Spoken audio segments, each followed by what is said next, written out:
सोचो, अगर किसी ग्रह पर जंगल सांस लेता हो, पानी यादें संभाल कर रखता हो और आग सिर्फ जलाती नहीं सोचती भी हो। यही दुनिया है एवाटार 3 फायर एंड ऐश की। और आज मैं तुम्हें इसकी कहानी बताऊंगा, सिर्फ फिल्म की तरह नहीं, साइंस के हिसाब से एक्सप्लेन करके। पैंडोरा एक ऐसा ग्रह जहां हर पेड़, हर जानवर और हर जीव इनविजिबल न्यूरल नेटवर्क से जुड़ा है। मतलब जैसे हमारी अर्थ पर इंटरनेट है, वैसे पैंडोरा पर नेचर खुद इंटरनेट है। पिछले पार्ट में जेक सली अपने बेटे नेटियम को खो चुका था, अब फैमिली टूट चुकी है। साइंस कहती है जब इंसान ट्रॉमा से गुजरता है तो उसका डिसीजन मेकिंग सेंटर कमजोर हो जाता है। यही जेक के साथ होता है, वो लीडर कम और दुखी पिता ज्यादा बन जाता है। दूसरी तरफ एंट्री होती है ऐश पीपल की। ये नावी की नई ट्राइब है जो वोल्केनिक रीजन में रहती है, जहाँ जमीन में सल्फर गैस, लावा हीट और टॉक्सिक स्मोक है। अब सवाल ये है, ये लोग सरवाइव कैसे करते हैं? साइंस के हिसाब से इनके लंग्स शायद इवॉल्व्ड होंगे, जैसे कुछ एनिमल्स मेथेन या पॉइजनस एरियाज में अडेप्ट हो जाते हैं। इनकी स्किन हीट रेजिस्टेंट होगी और आंखें स्मोक विजन के लिए डेवलप होंगी। मतलब ये नॉर्मल नावी नहीं, पैंडोरा के एक्सट्रीम एनवायरनमेंट का रिजल्ट है। इनकी लीडर है वरंग। उसका मानना है कि एवा ने उन्हें छोड़ दिया, और जब कोई सोसाइटी नेचर से ट्रस्ट खो देती है तो सिविलाइजेशन वायलेंट बन जाती है। यही रीजन है कि ऐश पीपल बाकी ट्राइब्स जैसे पीसफुल नहीं है। अब ह्यूमंस यानी आरडीए फिर लौटते हैं। उनका मिशन सिंपल है, पैंडोरा के रिसोर्सेज लूटना।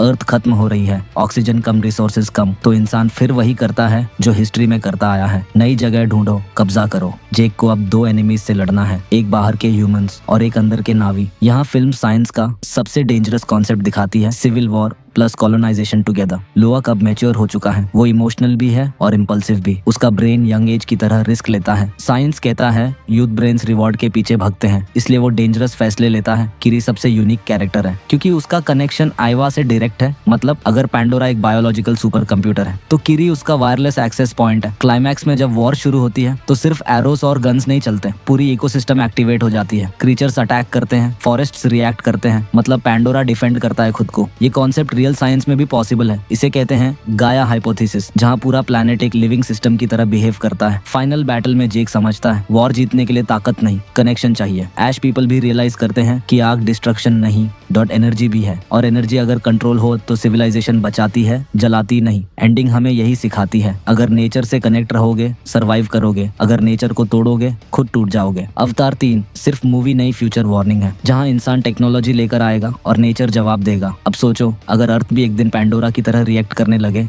तो हम बच पाएंगे?